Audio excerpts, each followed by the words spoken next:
Hello दोस्तों और सभी को नमस्कार। मैं संदेश। आज के इस वीडियो में मैं 2-3 बातों पे डिस्कस करेंगे। सबसे पहला इंटरव्यू। देखिए, जो बच्चे इंटरव्यू देते हैं, इंटरव्यू का प्रिपरेशन हम कैसे करते हैं, इसके बारे में हम थोड़ी बहुत बात करेंगे। जो लोग इंटरव्यू देते हैं, उसमें मॉक इंटरव्यू का बहुत बड़ा रोल होता है। मॉक इंटरव्यू में कोचिंग इंस्टीट्यूट हैं, जैसे बाजीराम है, दृष्टि है, ये लोग मॉक इंटरव्यू का प्रैक्टिस करवाते हैं। तो अभी मैं बाजीराम एंड रवि से, जो कि बेस्ट कोचिंग माना जाता है दिल्ली का, उससे मैं मॉक इंटरव्यू ही दे के आ रहा हूँ। और इसमें 4, 5, 6 या उससे ज़्यादा भी बच्चे मॉक देते हैं। मॉक देने का एक फ़ायदा होता है मॉक इंटरव्यू कि आपका हेजिटेशन जो है, हेजिटेशन कम हो जाता है। एक कॉन्फिडेंस बिल्डिंग है, कॉन्फिडेंस बन जाता है और इससे हम फाइनल इंटरव्यू जो यूपीएससी में होता है, उस बोर्ड को फेस कर पाते हैं। तो जितने भी लोग इंटरव्यू देने जाते हैं, इस स्टेज में क्वालिफाई करते हैं, बहुत ही कम बच्चे, ये बहुत ही लकी लोग जो हैं, जो मेहनती हैं, जिनका प्लानिंग स्ट्रेटजी सही है। बहुत मात्र 2800 बच्चे, आपको जान के आश्चर्य होगा, 5-6 लाख जो बच्चे अपियर हुए, उसमें से मात्र 2800 बच्चों को इंटरव्यू के लिए कॉल किया गया है। तो ये बच्चे इंटरव्यू देंगे 24 के लिए। तो अभी उसका प्रैक्टिस चल रहा है, मैं भी कर रहा हूँ, अभी स्टार्ट किया हूँ। दूसरी बात कि 2023 ख़त्म हो रहा है, आज 2023 का लास्ट दिन है। जो लोग इस यूपीएससी की तैयारी में जुड़े हुए हैं या सिविल सर्विसेज की, उनके लिए आज एक अपने आप को सेल्फ इवैल्यूएट करने का टाइम है कि आपने 2023 में पूरे 1 साल में क्या किया, आपने तैयारी, आपने क्या क्या किन किन चीज़ों को कवर किया और कहाँ तक अपने तैयारी को बढ़ाया और क्या आपने खोया, कहाँ आपने टाइम वेस्ट किया। तो एक सेल्फ इवैल्यूएशन कीजिए, अपने आप को सेल्फ इवैल्यूएट कीजिए। और 24 में जो गलतियाँ 23 में हुई, कुछ हमने मिस किया, उसको गलतियों को सुधार कर, शायद आपने प्रीलिम्स में मिस किया है तो उसको ठीक करके 24 के प्रीलिम्स के लिए, 24 के लिए आप रणनीति बनाइए कि पूरे साल का सही यूज कैसे हो और 24 के एग्जाम को हम कैसे क्वालिफाई करें। तो सेल्फ इवैल्यूएशन, आगे की प्लानिंग, ये आप कर लें अभी और उसको स्टार्ट कर दें। तीसरी बात जो सबसे इम्पोर्टेंट है, कुछ बच्चों ने कहा था कि सर एस्से का स्ट्रेटजी बताइए, एस्से कैसे लिखा जाए। यूपीएससी में जो एस्से आता है, एस्से का पेपर 250 नंबर का होता है, उसमें 2 एस्से लिखने होते हैं। तो एस्से कैसे लिखा जाता है, देखिए 2-3 चीज़ें मैं बताऊँगा। एस्से में आप यूट्यूब से बहुत सारे वीडियो हैं, बहुत सारे लोगों ने वीडियो बनाया है कि एस्से कैसे लिखा जाता है। आप जिसको आप अच्छा लगे 2-3 वीडियो आप देख सकते हैं। मैं भी बनाऊँगा, आने वाले टाइम में मैं आपको वीडियो दिखाऊँगा। आज मैं इतना बता दूँ कि एस्से लिखने में स्ट्रक्चरिंग जो होता है, एस्से का स्ट्रक्चर कैसे किया जाए, ये बहुत ही इंपॉर्टेंट है। स्ट्रक्चरिंग में 3 चीज़ें होती है जो आप जानते होंगे। एक है इंट्रोडक्शन, जो कि 1 से 1.5 पेज में, इंट्रोडक्शन 1.5 पेज में हम लिखते हैं। दूसरा है बॉडी, और बॉडी 6 to 7 पेज, 6 से 7 पेज में बॉडी लिखते हैं। और तीसरा कंक्लूजन है, जो कि 1 पेज में लिखा जाता है। तो टोटल ऐसे 1000 से 1200 वर्ड में आपको लिखने होते हैं। यूपीएससी में 10 से 11 पेज हम लिखते हैं। तो देखिए, इंट्रोडक्शन आप कैसे लिख सकते हैं। इंट्रोडक्शन लिखने के 2-3 तरीके हैं। पहला जो है एनेक्डोट, अगर आपको कोई छोटी स्टोरी याद है, उस स्टोरी से आप, जो कि टॉपिक से लिंक किया जा सके, यूपीएससी ने टॉपिक दिया है, उस टॉपिक से अगर हम किसी छोटी स्टोरी को, एनेक्डोट को लिंक कर सके, तो उससे आप स्टार्ट कर सकते हैं। दूसरा तरीका है, आप डाटा, रिपोर्ट्स, कमिटी या कोई न्यूज़ है, करंट में कोई घटना हुई जो वायरल न्यूज़ है, उससे भी स्टार्ट कर सकते हैं। अगर टॉपिक से रिलेटेड है तो करंट टॉपिक पे ऐसे इंट्रोडक्शन अच्छे माने जाते हैं। तीसरा जो चीज़ है, तीसरा हम कैसे स्टार्ट कर सकते हैं, वो है कि आप चाहें तो कोई जो फिलोसॉफिकल टॉपिक आ रहे हैं, फिलोसॉफिकल टॉपिक अभी आने लगे हैं पिछले 2-3 साल से, उसके लिए आप टॉपिक को एक्सप्लेन कर सकते हैं।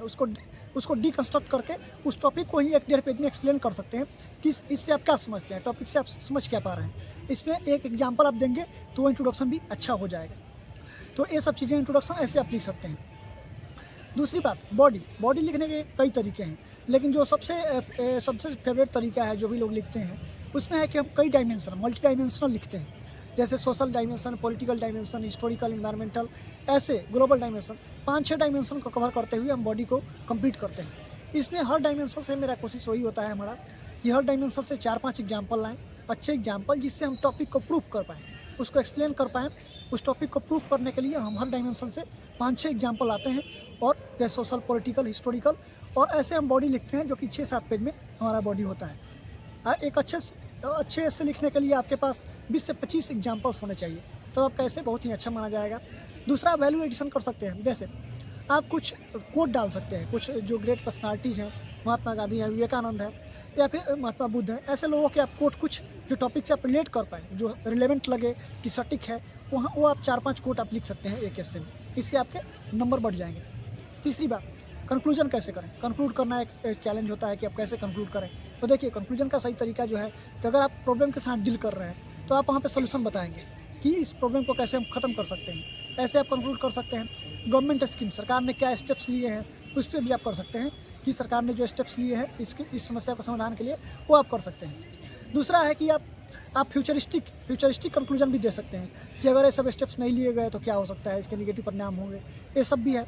तीसरा है कि आप समराइज कर सकते हैं। जनरली समरी अच्छा नहीं बनाता है, लेकिन आप समराइज भी कर सकते हैं। तो ये रही एस्से की स्ट्रेटजी। और सबसे बड़ी चीज़ है, एस्से में आपको प्रैक्टिस करना होता है। कंटेंट आपको एस्से के लिए अलग से नहीं पढ़ने हैं। जो आपने जीएस में पढ़ाई किया है, अपने ऑप्शनल में पढ़ाई किया है, कंटेंट वहीं से आएंगे। चारों पेपर जीएस 1, 2, 3, 4 कंटेंट वहीं से आएंगे और आपको एस्से लिखने का प्रैक्टिस करना है। जो लोग 24 में देने वाले हैं एग्जाम, उनके लिए मेरा एक राय होगा कि आप अभी से, आप अगर एस्से नहीं लिखे हैं तो आप जनवरी और फरवरी में हर सप्ताह में, हर संडे को या सैटरडे को आप एक एस्से ज़रूर लिखें। आपका टारगेट होना चाहिए कि जनवरी फरवरी में आप 8 से 10 एस्से लिख लें। अगर आप 8 से 10 एस्से लिख लेते हैं तो आपकी एस्से की तैयारी बहुत अच्छी हो जाएगी और एस्से में आप बहुत अच्छे स्कोर कर लेंगे जब आपका प्रीलिम्स क्वालिफाई होगा। तो ये चीज़ों का आप ध्यान रखें और एस्से का लिखना शुरू करें, प्रैक्टिस करना शुरू करें। धीरे धीरे आप शुरू में नहीं लिख पाएंगे, लेकिन जैसे आप 3-4 एस्से लिखेंगे, 10-12 पेज लिखना कोई बड़ी बात नहीं है, आप आराम से लिख लेंगे। अगर आपके जीएस आते हैं, ऑप्शनल तैयारी है, तो करंट अफेयर के एग्जाम्पल मिलाकर ऐसे आप प्रैक्टिस करना शुरू कर दें। और लास्ट में मैं कहना चाहूँगा कि 2024 कल से स्टार्ट हो रहा है, कल न्यू ईयर स्टार्ट होगा। तो इसके लिए आप सभी को नए साल की बहुत बहुत बधाई। आप नए साल को एंजॉय करें। कल का दिन पहला दिन है, आप इसको एंजॉय करें और साथ साथ अपनी नई ऊर्जा के साथ अपने लक्ष्य को प्राप्ति के लिए आप अपने मेहनत करें। 24 का रणनीति बनाकर, प्लानिंग बनाकर अब मेहनत करें कि आप 24 में अपने लक्ष्य को प्राप्त करें, प्रीलिम्स क्लियर करें, मेंस लिखें और इंटरव्यू का कॉल हो। ये बहुत ही जर्नी बहुत ही भले ही डिफ़िकल्ट है, लेकिन इसमें मज़ा आएगा। जब आप प्रीलिम्स मेंस क्वालिफाई करेंगे, इंटरव्यू के लिए जब आपका कॉल होगा, आज जब आप मेरे जैसे कोट पहनेंगे, टाई पहनेंगे, मॉक इंटरव्यू के लिए जाएंगे, बहुत रिस्पेक्ट मिलता है। तो इसमें आपको अच्छा लगेगा और इसको आप फील करेंगे कि आप अधिकारी बनने वाले हैं। तो इसके लिए आपको मेहनत करना होगा। मेहनत करें और आने वाले टाइम में आप भी इस लक्ष्य को प्राप्त करेंगे। नए साल की फिर से शुभकामनाएं। आप इन सब चीज़ों को ध्यान देंगे और मेरे चैनल जो है यूट्यूब चैनल, इसको आप सब्सक्राइब करें, अपने दोस्तों में शेयर करें जो यूपीएससी की तैयारी कर रहे हैं, सिविल सर्विसेज के, उनमें शेयर करें और इसको सब्सक्राइब करें। और मैं इंपॉर्टेंट वीडियोज आपके लिए लाता रहूँगा। मैं कुछ अधिकारियों को भी लाऊँगा जो मेरे दोस्त हैं और वो अपना एक्सपीरियंस शेयर करेंगे, आपको गाइड करेंगे आने वाले टाइम में जब मेरा इंटरव्यू हो जाएगा। तब तक इसको सब्सक्राइब करें, शेयर करें और सभी को नमस्कार।